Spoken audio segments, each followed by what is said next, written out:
Hello friends, मैं शालिनी और आप सबका अपने यूट्यूब चैनल पर स्वागत करती हूँ। तो आइए हम 500 वन लाइनर क्वेश्चन की जो सीरीज चल रही है उसमें क्लास थर्ड प्रश्न नंबर 11 राष्ट्रीय बाल नीति की घोषणा किस वर्ष हुई? उत्तर 1974। प्रश्न नंबर 12 समेकित बाल विकास सेवा कार्यक्रम ICDS मतलब इंटीग्रेट चाइल्ड डेवलपमेंट सर्विस किस वर्ष शुरू किया? 1975। प्रश्न नंबर 13 NCERT की फुल फॉर्म क्या है? बहुत सारे एग्जाम में ये प्रश्न बहुत आता है कि NCERT की फुल फॉर्म क्या है। तो उत्तर है national council of education research and training. प्रश्न नंबर 14 बालवाड़ी पोषण कार्यक्रम क्या है? बालवाड़ी से मतलब है कि जो आंगनवाड़ी में जिसे राशन मिलता है बच्चों को, तो पहले इसे बालवाड़ी कहते थे। तो बालवाड़ी पोषण कार्यक्रम के अंतर्गत बच्चों को 3 से 5 वर्ष की आयु के जो बच्चे थे उन्हें भोजन दिया जाता था। बालवाड़ी पोषण कार्यक्रम की स्थापना पूछ सकते हैं आपसे, तो इसकी स्थापना 1971 ईस्वी में हुई, 1971 में हुई। यह 3 से 5 वर्ष की आयु के बच्चों के लिए थी और इसमें एक वर्ष में 270 दिन लगाए जाते थे। हर दिन 3 से 4 घंटे बच्चों के लिए आंगनवाड़ी में आया जाता था, इन्हें पोषण दिया जाता था। प्रश्न नंबर 15 प्रत्येक ECE मतलब अर्ली चाइल्डहुड एजुकेशन में कितने बच्चे होते हैं?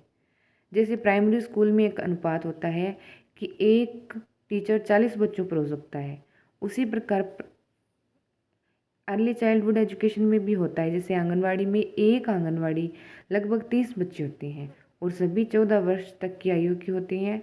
उससे कम के हो सकते हैं, उससे ज़्यादा की नहीं हो सकती, क्योंकि वो आगे स्कूल में चली जाती हैं।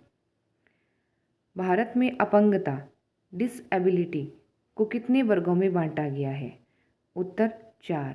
दृष्टि मतलब आंखों से दिखाई न देना, वाक या स्वरण, वाक मतलब जो बोल नहीं सकते, स्वरण जो सुन नहीं सकते, गतिशीलता जो चल नहीं सकते, अपाहिज, मंदबुद्धि जिनका दिमाग कम लेवल का हो। प्रश्न नंबर 17 किस अनुच्छेद में राज्य की ओर से 14 वर्ष तक आयु के सभी बच्चों को निःशुल्क एवं अनिवार्य शिक्षा प्रदान करने की व्यवस्था है? यह इम्पोर्टेंट प्रश्न है, लगभग एग्जाम में यह प्रश्न पूछा ही जाता है कि 14 वर्ष की आयु की निःशुल्क अनिवार्य शिक्षा अनुच्छेद किसके तहत है? तो ये अनुच्छेद 45 के तहत है। जो राज्य के अनुच्छेद आते हैं उसमें अनुच्छेद 45 है, उसके अंदर ये प्रावधान किया गया है। प्रश्न नंबर 18 किस कार्यक्रम के तहत गर्भवती महिलाओं को लोह तत्व एवं फोलिक अम्ल मतलब फोलिक एसिड की गोलियां मुफ्त बांटी जाती है? NNAPP ये शॉर्ट में भी आपसे पूछ सकती हैं और फुल फॉर्म भी पूछ सकती हैं। तो आइए मैं आपको फुल फॉर्म बताती हूँ। National nutrition anaemia prophylaxis programme. प्रश्न नंबर 19 नई शिक्षा नीति 1986 में किस पक्ष पर जोर दिया गया? ये नई शिक्षा नीति 1986 है, उससे पहले राष्ट्रीय बाल नीति जो 1974 में है, ये इम्पोर्टेंट है। ये NTT की जो DC वाली बुक्स आती है उसमें से ये प्रश्न उठाए गए हैं। ये काफ़ी इम्पोर्टेंट प्रश्न है, आप ध्यान से पढ़िएगा। तो चलिए अपने प्रश्न पर। नई शिक्षा नीति 1986 में किस पक्ष पर ज़्यादा जोर दिया गया था? तो नई शिक्षा नीति में बच्चों के शारीरिक एवं मानसिक रूप से जो असक्षम बच्चे थे, मतलब जो शारीरिक व मानसिक रूप से कहीं न कहीं कम थे, उनके लिए शिक्षा सुविधा थी। जैसे अगर कोई बच्चा अपाहिज है, आंखों से अंधा है, कानों से बहरा है, बोल नहीं सकता, तो पहले अभी भी भेजते हैं स्पेशल स्कूलों में, लेकिन सरकार ये चाहती है कि उन बच्चों को जो अपने आप को हीन न समझे, सामान्य स्कूल में उनको विशेष ध्यान देकर पढ़ाया जाए। इसके लिए ये कार्यक्रम चलाया गया था नई शिक्षा नीति 1986 के तहत, मतलब समान रूप से वे शिक्षा ग्रहण कर सके। प्रश्न नंबर 20, अवसाद क्या है? मतलब जिसे हम डिप्रेशन कहते हैं इंग्लिश में समझ में आता है कि डिप्रेशन बोलते हैं, लेकिन अवसाद अगर हिंदी में पूछा जाए तो नहीं समझ में आता। तो अवसाद एक सामान्य मानसिक अवस्था है, जिसे बोलते हैं डिप्रेशन का शिकार हो गया। ये एक मानसिक है, जो हम जैसा सोच लेते हैं वैसा ही होने लगता है। प्रश्न नंबर 21, मानसिक मदमता क्या है?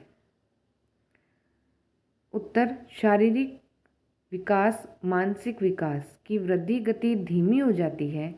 जैसे जैसे बच्चे बढ़ते हैं लेकिन कहीं उनका विकास अटक जाता है, उनमें कोई जन्म से कोई दिक्कत हो सकती है या उनका कोई एक्सीडेंट हो सकता है, जिसकी वजह से जो कमी आ जाती है उसको मानसिक मदमता बोलते हैं। प्रश्न नंबर 22, गर्भ में बालों को विकसित होने में कितने दिन लगते हैं? लगभग 280 या उससे कम या उससे ज़्यादा। प्रश्न नंबर 23, किस मनोवैज्ञानिक ने अपने 3 वर्षीय पुत्र का अध्ययन किया? मनोवैज्ञानिक पहले अपने बच्चों पर अध्ययन करते हैं, फिर पूरी दुनिया को बताते हैं।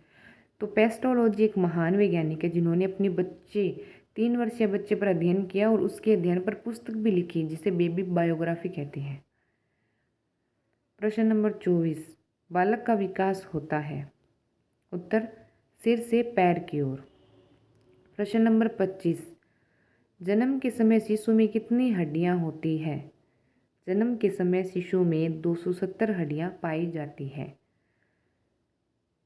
कमेंट करके बताइएगा कि आपको ये प्रश्न कैसे लगे, मेरा प्रयास आपको ये कैसा लगा। अगर आपको पंजाबी में पढ़ना है तो मुझे आप कमेंट करके बताइएगा। Thank you.